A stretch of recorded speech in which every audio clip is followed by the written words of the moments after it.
It's a good one to practice on because it's such a repeating pattern. Yeah, the emu feathers are incredible filaments, fluidity to them. And what I'm trying to do, I'm looking at what Ben's drawing and I'm just trying to move my pencil in exactly the same way.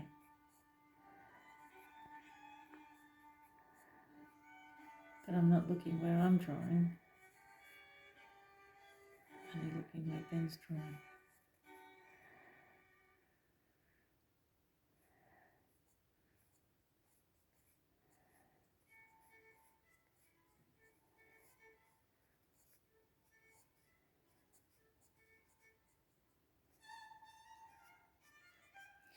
So it actually creates a repeating pattern, which is what a lot of feathers and fur do. Yes, and I'm drawing to the music of Paganini. Yeah.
It's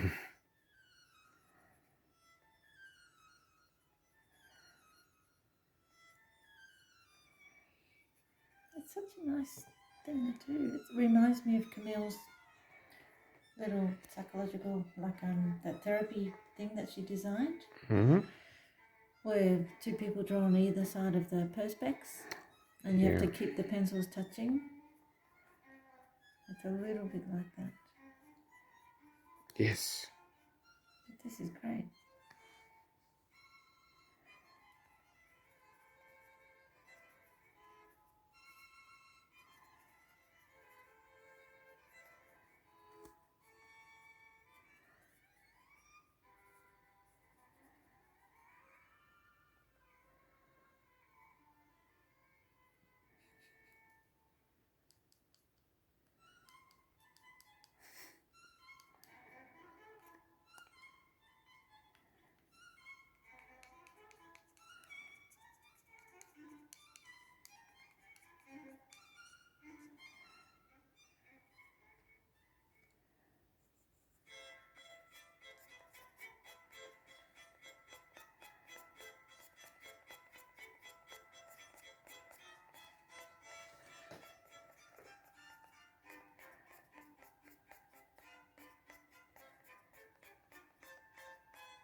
dynamic.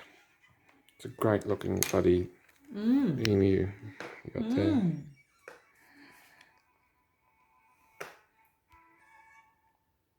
Can we turn this one and this one around so I get an image? So a chat.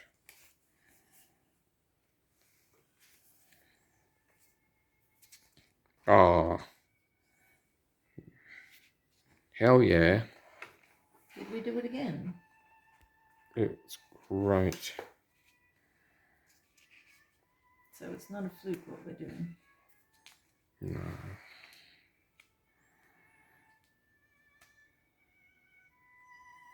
I'm happy to fluke it every single time. Wow, that's what I say to people. You fluke it, you just keep. Keep fluking it. Fluke it. And after a while, they call you a master. That's it.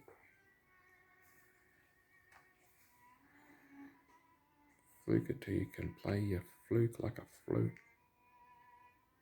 This is awesome. Look at Marley's feet. Oh, the greatness.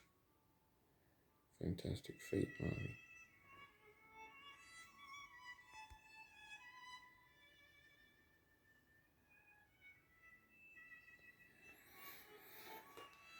So we've been looking at just synchronizing our line work in different ways and going with the flow.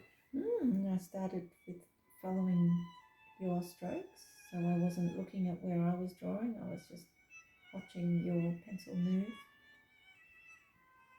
And then you started drawing to the tempo of the music. Yeah. Paganini. Mm. And then that's when we both had a go at that, and that looks fantastic. Even though I was worried it was going to start being a bit of a mess with the particular music at the time, but it's just given it some grit and some complexity. Yeah, it has. We've got a whole range of different dynamics from this area here. It's got a different life of its own.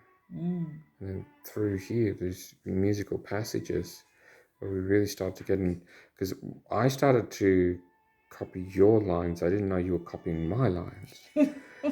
We talked about that later. I didn't realize that. So I thought, like, wow, interesting.